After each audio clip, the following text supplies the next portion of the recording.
Hello beautiful people, Carl here from Games, Brains and Headbanging Life, gbhblofficial for sure. It's album review time. Blood Dynasty, a brand new album from those extreme metal legends, Arch Enemy. You might have heard of them.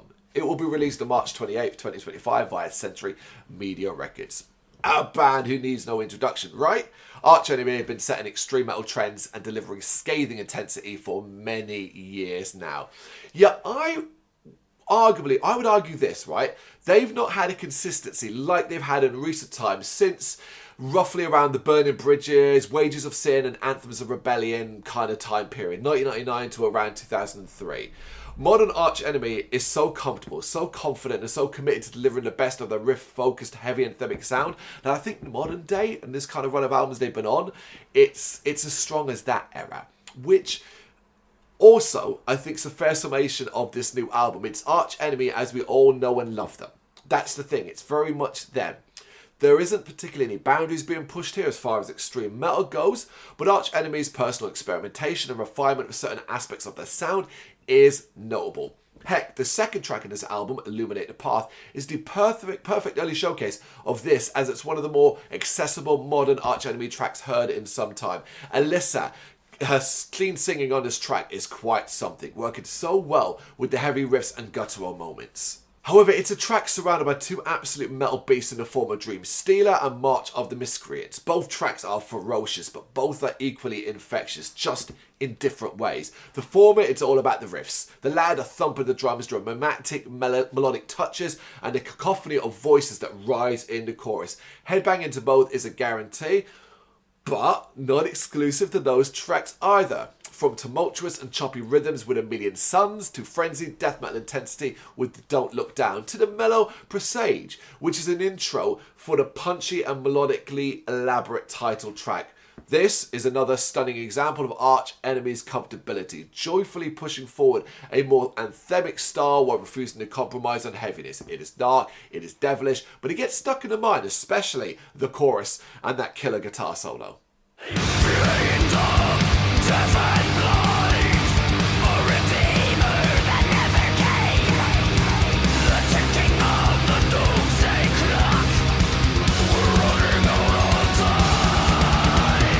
Now, you may have thought it interesting and it was a track with some old school metal vibes, but hold on, because Paper Tiger is next.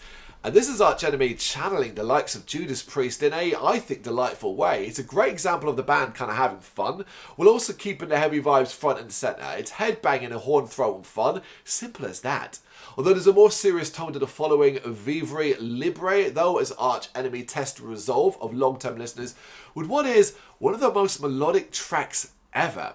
Hell, I think it's fair to call it a ballad, and that is wholly unexpected. But it is kind of wonderful, and while I get it's not going to be for everyone, it is such a stylish listen that I think it's very hard not to admire it, even if you don't necessarily love it.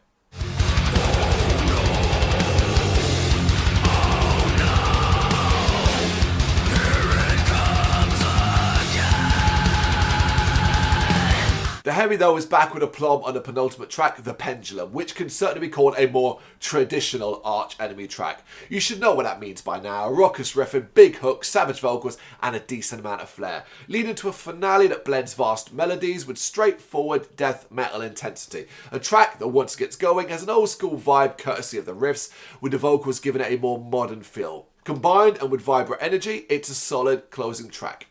Overall, I think this is great stuff from Arch Enemy, and while, as I said at the start, and I stand by it at the end here, it's not going to set the world alight, it's still a release that proves they are one of metal's finest. It's a release I thoroughly enjoyed, and I've been enjoying Arch Enemy for a good few years, a good few releases now, and this kind of just sits in the same box, sits alongside the last few albums, and pleases me, and I listen to it and I think, yeah, this has got some killer songs on it, and even the songs that maybe aren't as good are at least memorable enough, and as a body of work in their catalogue, it totally fits. It feels like an Arch Enemy track.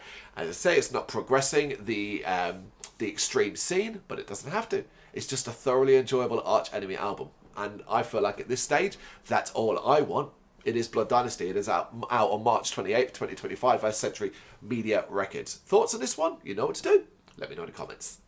Thank you very much for watching. If you've enjoyed what you've seen, please consider hitting that like and subscribe button. It does help us out. You can find us at gbhbl.com and across all social media platforms. And if you really want to give us a bit of extra support, please consider buying us a cup of coffee over on our coffee page. Thank you.